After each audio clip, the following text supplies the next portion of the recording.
Hello, Detroit Lion fans. I'm Barry Schumer, your podcast host for Detroit Lions Tortured Fans. I'm coming to you July 18th, 2026. Just 1 week from opening day of our training camp. I'm pretty pumped and pretty excited. I hope you are too. I know Jinxie's been getting ready for training camp, and I want to make one correction before I start the show tonight. I had a tortured moment that I described all the great things Barry Sanders did. Obviously, that was a mistake. That was a fantastic moment. His 25 rushes over 50 yards, and all the different records he has. That should not have been in the tortured fans uh, moments that I gave you, somewhere in the 30s. Tonight, we're going to do tortured moments 39, 40, and 41, going backwards again. But before I do that, at the end of the show, I'm gonna read you something from my book that I think you'll find very interesting. You're gonna love this book if you haven't seen it. I don't believe it. We're Good, The New Detroit Lions, available on Amazon and Barnes and Noble. Makes a great present, and anybody who's a real true Lion fans needs to see the history of the organization in the last 69 years, including the positive information in the book about how pumped we all are about the Dan Campbell era and going forward, that he's going to get us the Super Bowl and we're going to win the Super Bowl. I absolutely believe it. So, anyway, this is from page 43 of my book, and I'm just going to read you a little bit of it. As I bring this new chapter to a close, it's time to offer my professional advice as a clinical social worker. Do you know a loved one who is a Lions addict? Does this loved one believe in the team year after year, decade after decade, no matter how many times they lose? Do they show severe mood swings during and after the games? Are they depressed from Sunday at 4 p.m. until Tuesday at 9 a.m., most weeks in the fall? Have they damaged things in the family room because they begin to throw things at the television in the fourth quarter when yet another game has slipped away? When their spouses tell them it's either me or the Lions, do they pick the Lions? Don't worry, there is help available for your friends and family members, and a unique offer I've decided to begin Lions support groups at my private practice in Ann Arbor, Michigan. During these support groups, fans will learn how to work the 10 steps to recovery from their Lions addiction. Now, I'm going to read you the 10 steps in a moment, but you know, thank goodness, since Sheila Ford took over the team and Dan Campbell came on with Brad Holmes and Chris Spielman, we no longer need those support groups. Yes, we were very disappointed 3 years ago when they lost to San Francisco in the NFC Championship game. And yes, the year after that, we were extremely disappointed with the loss in our first playoff game to Washington at home. But there's a whole different level of disappointment compared to 10 and 20 and 30 years ago, when we rarely had winning seasons. We rarely made the playoffs. And when we did make the playoffs, we lost most of the playoff games. So, totally different era we're in now. As I said, I've got great enthusiasm for this year. Can't wait for it to get started. So at this point, I'm going to bring Jinxie off the bench. How you doing tonight, Jinxie? Good to see you. Yeah, you're looking good. You're looking fit. You're looking trim. Are you tired from your working out? Yeah, I bet you are. I bet you are. Okay, Jinxie, this is story time tonight. Story time tonight. Let me get you. Yeah, that's a little bit better for you. And these are the 10 steps to recovery when we were longtime suffering Lion fans 20 and 30 and 40 years ago. This is what I recommended to the readers of my book, okay? Step 1, repeat the mantra, the Lions will never go to the Super Bowl daily. Step 2, call your sponsor if you begin to believe the Lions will win a playoff game this year. Step 3, accept that you have no control over your Lions addiction and ask a higher power to guide you through the darkness. Are you understanding this, Jinxie? No, I wouldn't expect you to understand that. But you have to know that your team has caused a lot of people a lot of problems, a lot of heartache. Do you get that? Yes, okay, that's good. Step 4, accept that the curse of Bobby Lane is real and may last for 100 years. Step 5, if the Lions are close in a game entering the fourth quarter, turn off your TV, hug your wife or husband, or play with your dog. Do not turn the television back on.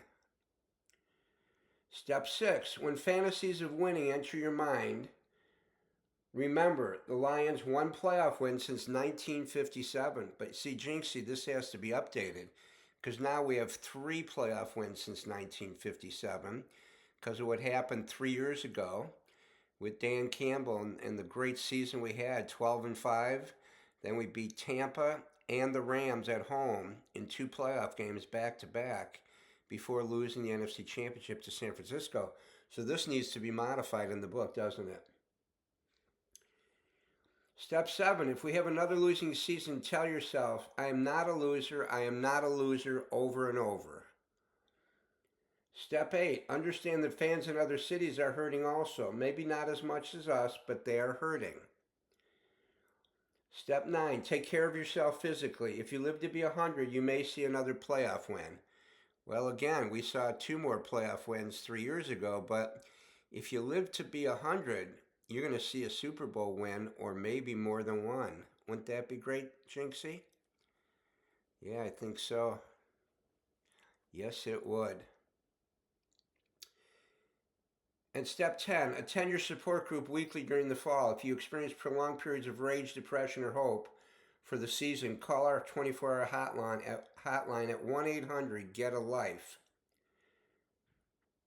Okay, so that was my way of poking fun at all the losing during those many years ago.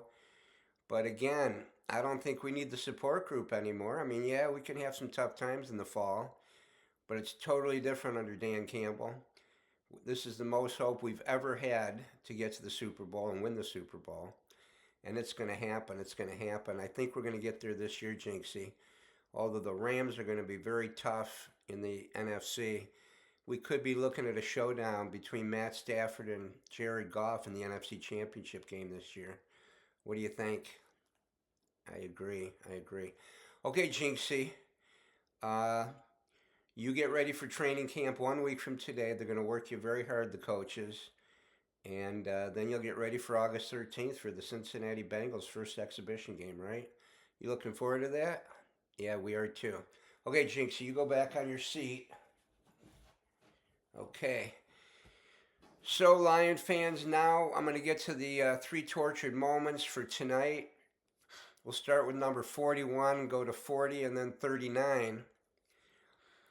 At number 41, you know, this I had talked about last season how frustrated I was when we lost to Pittsburgh with the terrible call on the pick play against Tesla that never really should have been called. And that definitely helped keep us out of the playoffs. And then the week after, we still had a mathematical chance. Played probably the worst game of the year. Our offensive line was not good.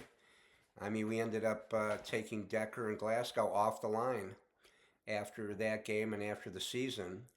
And this is I didn't really quite understand this until I saw some notes that Minnesota's starting quarterback that played that game because J.J. McCarthy was out with a broken wrist. He was the backup playing only in his second NFL game in his entire career, so he had very little experience. And to top it off, the Vikings had a total of 3 passing yards for the whole game. That is stunning. How do you win a game with 3 yards passing? Well, they did it, and I'll tell you how they did that. We had 6 turnovers. Goff had 4 of them. I forget how many interceptions versus fumbles. Might have been 2 and 2 or 3 and 1. He had no blocking. We could not run the ball, and we could not stop the Vikings run game. The Vikings are only the 5th team in the Super Bowl era to win by 10 points or more with fewer than 10 net yards passing yards, and the first to do it in 47 years.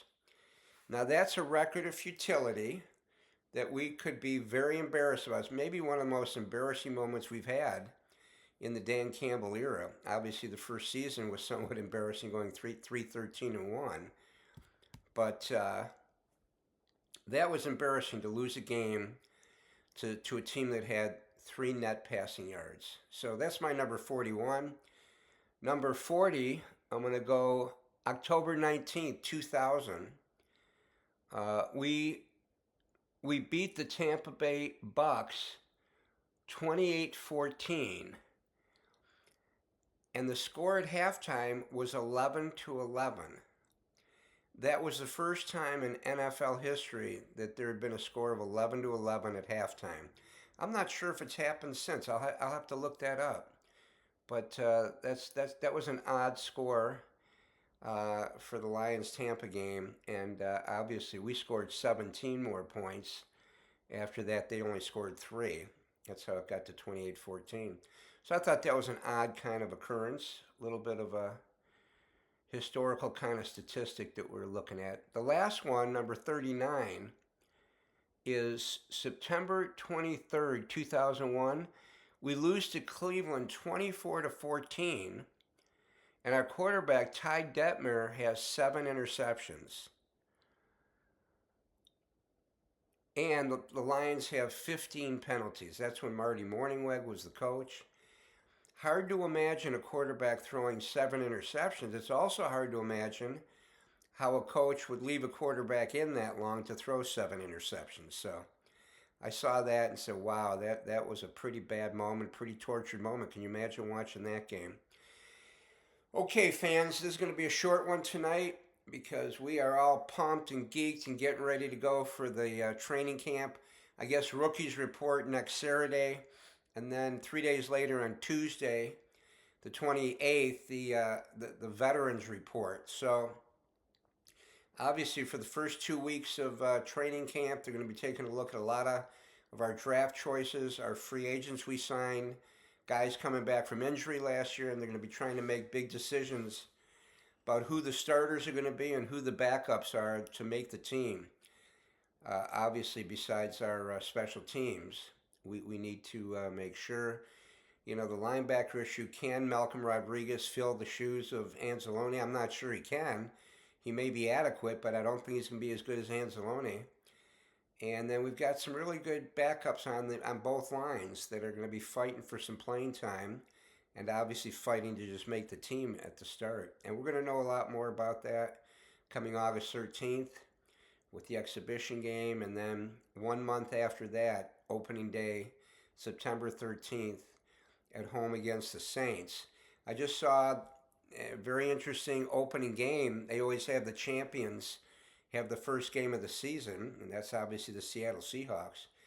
And they're going to have a rematch of the Super Bowl at Seattle, September 9th, with New England playing at Seattle. So I think that's going to get a lot of attention. A lot of people are going to watch that game September 9th. And then 4 days later, we will see our Detroit Lions opening their 2026 campaign. We're going to get there one day, folks. We're going to get there. I have no doubt. So again, you get all ready and geeked up for the season, just like me and Jinxie. And I will see you next time. Oh, and please, please, please, I want to get to 1,000 subscribers by opening day, September 13th. So if you like hearing what I'm saying, you find it interesting, please subscribe to the channel, hit like, and send it to your friends, because I really want to get this thing going. It's going a little slow right now. I'm learning the whole process of a podcast and getting the technology down. But I'm looking forward to talking to you throughout the season. So please subscribe, and you have a good night.